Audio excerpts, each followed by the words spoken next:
इंसाफ की सबसे बड़ी अदालत यानी सुप्रीम कोर्ट ऑफ पाकिस्तान ने नवाज शरीफ को आइन के जिस आर्टिकल 62 के तहत नाअहल करार दिया, वो किसी रुकन पार्लियामेंट की मुंतखब होने से पहले की शराइत से मुतालिक है।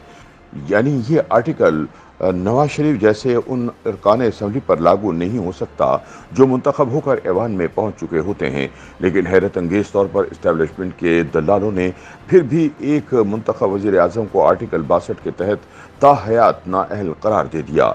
और ये बात कोयलों की दलाली में अपना मुंह काला करने वाले जज आज खुद तस्लीम कर रहे हैं कि उन्होंने एक काला और जालिमाना फैसला दिया था। याद रहे कि इमरान डू करार पाने वाले चीफ जस्टिस उमर अता बंदियाल ने हाल ही में फैसल वावडा के ताहयात नाअहली केस की समाअत करते हुए तस्लीम किया था कि ताहयात नाअहली का कानून एक काला कानून है। मुकदमे की समाअत के दौरान उन्होंने मजीद फरमाया कि किसी अवामी नुमाइंदे को ताहयात नाअहल करार देना इतना आसान काम नहीं। आर्टिकल 62(1)(f) का डिक्लेरेशन सिर्फ मिजाज अदालत में ही ट्रायल कोर्ट की तरफ से शवाहिद कलमबंद करने के बाद जारी कर सकती है। इसके बगैर किसी को भी बददियानत और बेईमान नहीं कहा जा सकता। सादिक और अमीन का तयन कोई ऑटोमेटिक तस्वुर नहीं, ये बाकायदा मैकेनिकल प्रोसेस है। दिलचस्प बात यह है कि जिस 5 रुकनी बेंच ने नवाज शरीफ की ताहयात नाअहली का फैसला दिया था, बंदियाल इसके रुकन थे और फैसला लिखा और सुनाया भी मौसूफ ने खुद था। इस इशू पर अपने ताज़ा सियासी तज्जिये में मारूफ तज्जियाकार सेनेटर इरफान सदीकी कहते हैं कि हम इस बहस में नहीं पड़ते कि नवाज शरीफ को ताहयात नाअहल करार देने के लिए कौन सी ट्रायल कोर्ट ने छानबीन की थी, कौन सा टेक्निकल प्रोसेस बरूए कार आया था, किस तरह एक ऑटोमेटिक मशीन ने एक शख्स को सजा देते हुए अपील के हक से भी महरूम कर दिया था। और ये सब कुछ अदालत उज़्मा की सवाबदीदी इख्तियारात के तहत हुआ था। दस्तूर पाकिस्तान, ज़ाब्ता फौजदारी और मजमूआ क़वानीन में कोई ऐसी शिक, कोई ऐसा ज़ाब्ता और कोई ऐसा कानून मौजूद नहीं जो किसी शख्स को ताहयात नाअहल करार देने की तरफ इशारा भी करता हो, खास तौर पर ऐसी सिफात किरदार की बिना पर जिनकी जांच परख का कोई मोतबर पैमाना वज़ा नहीं किया जा सका। 62(1)(f) भी ताहयात नाअहली के तस्वुर से नाआशना है।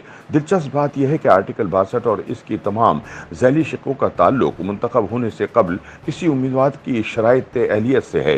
यानी ये आर्टिकल उन अरकान के लिए नहीं जो मुंतखब होकर ऐवान में पहुंच चुके हैं। आइन में आर्टिकल 62(f) का उन्वान यानी अरकान पार्लियामेंट की अहलियत आसान अल्फाज में कहा जाए तो ये आर्टिकल ऐसी छलनी है जिससे गुजर कर कोई उम्मीदवार इंतखाब लड़ने का अहल होता है। आर्टिकल 63 का उन्वान है यानी अरकान पार्लियामेंट की नाअहलियत।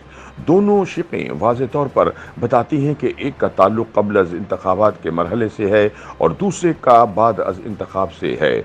आर्टिकल 62(f) का आगाज़ ही इन अल्फाज से होता है कि कोई शख्स मजलिस शूरा या पार्लियामेंट का रुकन मुंतखब होने या चुने जाने का अहल नहीं होगा अगर।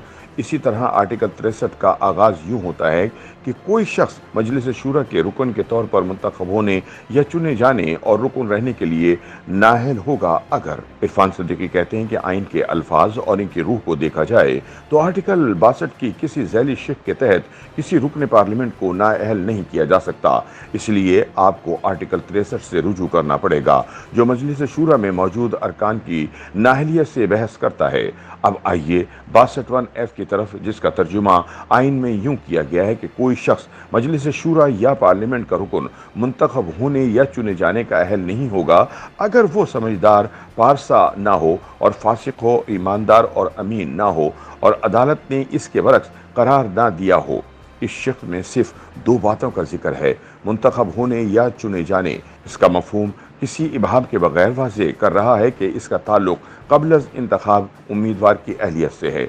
इरफान सदीकी बताते हैं कि आर्टिकल 63 में मुंतखब होने और चुने जाने के साथ और रुकन रहने के अल्फाज वजाहत कर रहे हैं कि इसका इतलाक मौजूदा अरकान पर होगा। अब अगर क़ब्ल अज़ इलेक्शन की शराइत का इतलाक बाद अज़ इंतखाबात की सूरत में हाल पर किया जा रहा है और किसी रुकन पार्लियामान को बाद अज़ इंतखाब की कसौटी यानी आर्टिकल 63 पर परखने की बजाय क़ब्ल अज़ इंतखाब यानी आर्टिकल 62 के मीज़ान में तोला जा रहा है, इसकी वाहिद वजह यह है कि ऐसा मुतअद्दिद अदालती फैसलों की बिना بنا پر ہو رہا ہے، جن کی روح سے اہلیت اور نااہلیت کی دونوں شقیں 62 اور 63 کو ایک دوسرے میں ضم کر کے پڑھا جا رہا ہے۔ عرفان صدیقی بتاتے ہیں کہ ارکان پارلیمان کی اہلیت اور نااہلیت کی شقیں 1956 اور 1962 کے دستوروں میں بھی موجود تھیں، لیکن یہ شرائط واضح اور ابہام سے پاک تھیں۔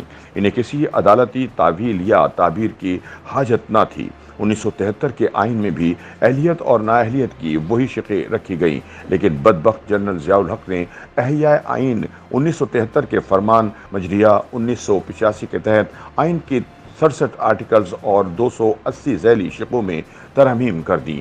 آرٹیکل 62 میں 5 اور 63 میں 12 نئی شقوں کا اضافہ کر دیا گیا۔ عجیب بات یہ کہ 18ویں ترمیم کے تحت جمہوریت کے پرچم بردار سیاستدانوں نے بھی ان شقوں کو محدود قرار دیتے ہوئے برقرار رکھا۔ 2018 میں تاحیات نااہلیت کے حوالے سے 17 پیٹیشنز سپریم کورٹ میں لگیں۔ ان میں وہی کچھ کہا گیا جو آج جناب چیف جسٹس عمر عطا بندیال کہہ رہے ہیں۔ Chief justice Saqib Nisar, justice عظمت سعید، جسٹس عمر عطا بندیال، جسٹس اعجاز الاحسن اور جسٹس سجاد علی شاہ پر مشتمل بینچ نے ان درخواستوں کی سماعت کی۔ فیصلہ جسٹس عمر عطا بندیال نے ہی لکھا۔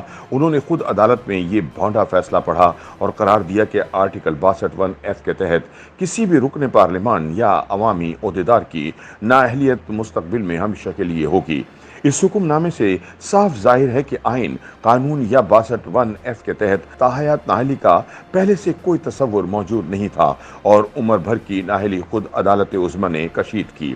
عرفان صدیقی کہتے ہیں کہ بلا شبہ آئین کی شرح اور تعبیر کی مقدس ذمہ داری عدلیہ کی ہی ہے۔